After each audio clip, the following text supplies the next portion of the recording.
तो hello welcome back students, आपका हमारे यूट्यूब चैनल एपी एडुटेक पर स्वागत है।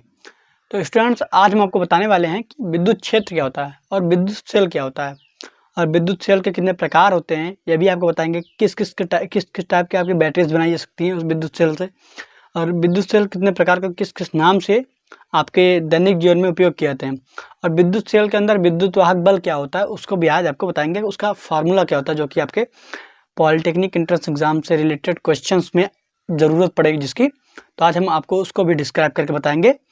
और इस वीडियो में आपको electric field lines, electric force lines के बारे में बताया जाएगा जो कि विद्युत क्षेत्र में उपस्थित होती हैं चारों तरफ। तो स्टूडेंट्स, इस वीडियो को अंत तक देखिएगा और आपको एक एक पॉइंट अच्छे से समझाया जाएगा। तो चलिए शुरू करते हैं।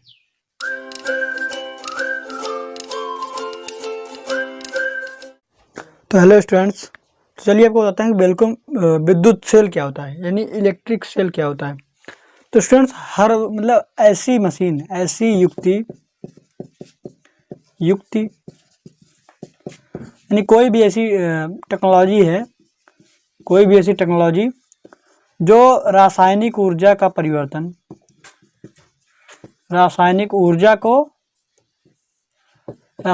को किसमें, विद्युत ऊर्जा में ट्रांसफर कर दे। ऐसी युक्ति या ऐसी टेक्नोलॉजी जो रासायनिक ऊर्जा को विद्युत ऊर्जा में कन्वर्ट कर पाए या परिवर्तित कर दे, उसे क्या कहते हैं, विद्युत सेल कहते हैं। ऐसी युक्ति या टेक्नोलॉजी जो रासायनिक ऊर्जा को विद्युत ऊर्जा में ट्रांसफर कर दे, उसे विद्युत सेल कहते हैं। तो विद्युत सेल जो है दो प्रकार के होते हैं। एक होता है प्राथमिक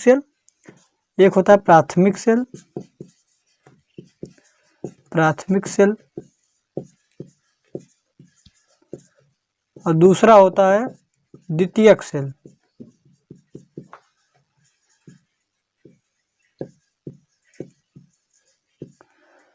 तो चलिए स्टूडेंट, सबसे पहले आपको बताते हैं कि सेल का विद्युत वाहक बल क्या होता है। सेल यानी विद्युत सेल का विद्युत वाहक बल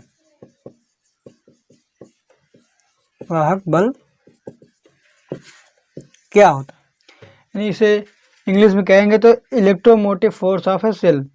तो किसी परिपथ में अगर क्यू आवेश प्रवाहित करने पर सेल द्वारा किए गए कार्य द्वारा दी गई ऊर्जा को सेल का विद्युत वाहक बल कहते हैं। यानी E बराबर होता है W/Q। यानी किसी परिपथ में क्यू आवेश प्रवाहित करने पर, अगर कोई एक परिपथ है, सर्किट है जिसमें क्यू आवेश प्रवाहित किया रहा है, तो क्यू आवेश द्वारा किए गए जो कार्य है, क्यू आवेश द्वारा जो कार्य किया जाएगा, किसी सर्किट में किए गए जो कार्य है वो क्या कहलाएगा, उस सेल का क्या कहलाएगा, विद्युत वाहक बल। और अगर ये आवेश जो है किससे निकल रहा है, सेल से निकल रहा है, तो अगर ये आवेश सेल से निकल रहा है यानी सेल द्वारा क्यू आवेश को दी गई ऊर्जा द्वारा किया गया कार्य। इसको अगर मान लीजिए कोई यहाँ पर सेल लगी है, सेल यानी बैटरी यहाँ पर लगी है इस सर्किट में, और इस सर्किट से क्यू आवेश को जो है एनर्जी मिल रही है, एनर्जी इसको दी जा रही है, तो और ये जो है क्या, एक वर्क डन कर रहा है, मतलब एक वर्क कर रहा है। तो ये वर्क यानी कार्य बटे वो जो आवेश है वो क्या कहलाएगा, उस बैटरी का जिसके द्वारा एनर्जी दी जा रही है उस बैटरी का क्या कहलाएगा, विद्युत वाहक बल, यानी इलेक्ट्रोमोटिव फोर्स। इसे ई से दिखाते हैं, विद्युत वाहक बल। और इसका मात्रक क्या होता है, मात्रक इसका भी क्या होता है, वोल्ट। इसका मात्रक क्या होता है, वोल्ट। इसका मात्रक भी होता है वोल्ट। तो चलिए स्टूडेंट्स, आपको बताते हैं कि प्राथमिक सेल क्या होता है, प्राथमिक सेल और द्वितीयक सेल क्या होता है। तो चलिए बताते हैं। तो चलिए देखते हैं कि क्या होता है प्राइमरी सेल यानी प्राथमिक सेल। प्राथमिक सेल को ही इंग्लिश में क्या कहते हैं, प्राइमरी सेल। तो प्राइमरी सेल जो है, प्राइमरी सेल में अगर मतलब ये इस प्रकार का सेल होता है जिसमें इसमें विलयन में कोई एक विलयन होता है इस सेल में, जिसमें कोई एक अलग से रासायनिक पदार्थ यूज किया जाता है, जिसमें ये एक पहला जो रासायनिक पदार्थ है ये क्या कहता है, ये इलेक्ट्रोड का कार्य करता है, और दूसरा ये जो विलयन है ये भी इलेक्ट्रोड का कार्य करता है।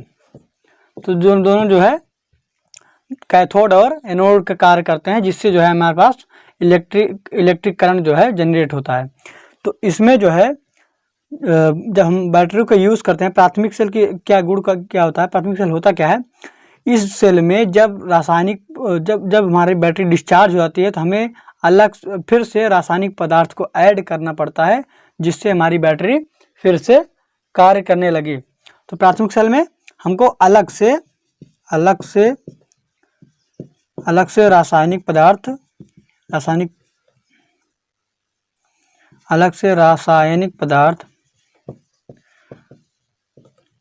ऐड करना पड़ता है और बैटरी यानी सेल जो है बैटरी चार्ज हो जाती है। तो इसमें जो है प्राथमिक सेल में रासायनिक पदार्थ एनोड का कार्य करता है और विलयन जो है कैथोड का कार्य करता है, जिससे हमारे पास इलेक्ट्रिसिटी जो है उत्पन्न होती है। और इसमें जो है जब बैटरी डिस्चार्ज हो जाती है तो हम क्या कहते हैं, रासायनिक पदार्थ को फिर से ऐड कर देते हैं उस विलयन में। मतलब प्राथमिक सेल जब डिस्चार्ज होता है तो उसमें क्या होता है, रासायनिक पदार्थ जो डाला गया होता है वो खत्म हो गया होता है, उसकी कमी हो जाती है, इसीलिए हमारी बैटरी क्या होती है, डिस्चार्ज हो जाती है। तो जब इसकी कमी हो जा रही है तो ये डिस्चार्ज हो जा रहा है, तो जब हम इसको जो है रासायनिक पदार्थ को ऐड कर देंगे तो हमारी बैटरी क्या होगी, ये बैटरी चार्ज हो जाएगी। जब हम क्या है, रासायनिक पदार्थ को ऐड कर देंगे। तो प्राथमिक सेल यही होता है जिसमें बैटरी के डिस्चार्ज होने पर हम रासायनिक पदार्थ को ऐड करके बैटरी को चार्ज कर सकते हैं, उसे प्राथमिक सेल कहते हैं। और ये सेल जो है हमारे दैनिक जीवन में, जैसे लेक्लांसी सेल, डेनियल सेल, यानी कौन सा सेल, लेक्लांसी सेल, कुछ नाम है जो दैनिक जीवन में यूज़ होते हैं। लेक्लांसी सेल, डेनियल सेल, ये बैटरियाँ बनाने में इन्हीं सेलों का यूज़ किया गया होता है। डेनियल सेल, लेक्लांसी सेल, और एक सेल है बोल्टी सेल। ये कुछ सेल होते हैं जो कि नॉर्मल सेल है, जिसमें जो है प्राथमिक सेल, ये जो क्या होते हैं, प्राथमिक सेल होते हैं। इनमें जो है, इन सेलों में क्या होता है कि एक विलयन होता है, एक प्रॉपर विलयन, मान लीजिए SuSO4 हो गया या H2SO4 हो गया, इसमें Zn या इसमें कॉपर मिला दिए या इसमें Zn मिला दिए, तो Zn यहाँ पर रासायनिक पदार्थ हो गया अलग से, और H2SO4 क्या है, विलयन हो गया, और इसमें विलयन ये हो गया और इसमें रासायनिक पदार्थ हो गया। तो ये हमारा जो है क्या, प्राथमिक सेल होगा। यहाँ पर ये क्या होता है, मान लीजिए यहाँ पर H2SO4 भरा होगा और यहाँ पर क्या होगा, ये Zn भरा होगा। तो Zn और H2SO4 मिला के एक सेल का निर्माण करते हैं, उसे प्राथमिक सेल कहते हैं। यानी ऐसा सेल जिसमें रासायनिक पदार्थ और विलयन मिलकर सेल का निर्माण करते हैं, एनोड और कैथोड का निर्माण करते हैं, जिससे हमें इलेक्ट्रिक करंट प्राप्त होता है, उसे प्राथमिक सेल कहते हैं। तो चलिए स्टूडेंट्स, आपको बताते हैं कि द्वितीयक सेल क्या होते हैं। आपको हम सोच रहे हैं कि आपको प्राथमिक सेल आपको समझ में आ गया होगा, तो चलिए आपको बताते हैं कि द्वितीयक सेल किसे कहते हैं। तो स्टूडेंट्स चलिए आपको बताते हैं कि द्वितीयक सेल क्या होता है। इसे इंग्लिश में कहते हैं सेकेंडरी सेल। तो ये सेल जो है सीसा संचायक सेल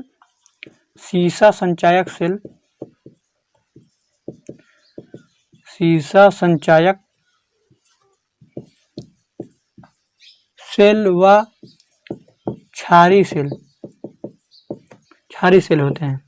तो द्वितीयक सेल जो सीसा संचायक सेल और क्षारी सेल जो होते हैं वो हमारे क्या होते हैं, सेकेंडरी सेल होते हैं।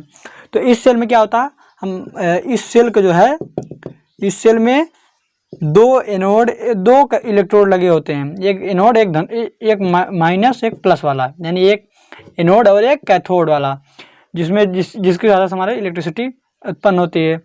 तो इसमें जो है दोनों धातु के बने होते हैं, दोनों इलेक्ट्रोड क्या होते हैं, धातु के बने होते हैं। मतलब इसमें विलयन जो है इलेक्ट्रोड के रूप में कार्य नहीं करता है। और इस सेल की खास बात क्या होती है, इस सेल को दोबारा चार्ज किया जा सकता है, दोबारा आवेशित किया जा सकता है, यानी चार्ज किया जा सकता है। और जो प्राथमिक सेल था, प्राथमिक सेल में हमारा क्या था, प्राथमिक सेल में हम जो केमिकल को फिर से ही यूज़ करते थे, लेकिन इसमें जो है केमिकल को नहीं बदलना पड़ता है, यानी धातु के नहीं बदलना पड़ता है, उसमें धातु को ही फिर से चेंज करना पड़ता था, उसमें फिर से पूरा सिस्टम चेंज करके फिर से चार्ज करना पड़ता था। वो एक अस्थायी बैटरी समझ लीजिए, प्राइमरी सेल को दोबारा चार्ज नहीं कर सकते, लेकिन इसको आप विद्युत से दोबारा चार्ज कर सकते हैं। जब आप जो है इसको विद्युत देंगे, जब विद्युत ऊर्जा इसमें देंगे तो इसमें रासायनिक ऊर्जा में ये परिवर्तित होकर स्टोर हो जाता है। रासायनिक ऊर्जा में जब विद्युत ऊर्जा आप जो सर्किट से, मान लीजिए यहाँ बोर्ड से आप जब विद्युत ऊर्जा इसको देंगे और चार्ज होगा बैटरी, तो आप क्या रासायनिक ऊर्जा में कन्वर्ट होकर स्टोर हो जाता है।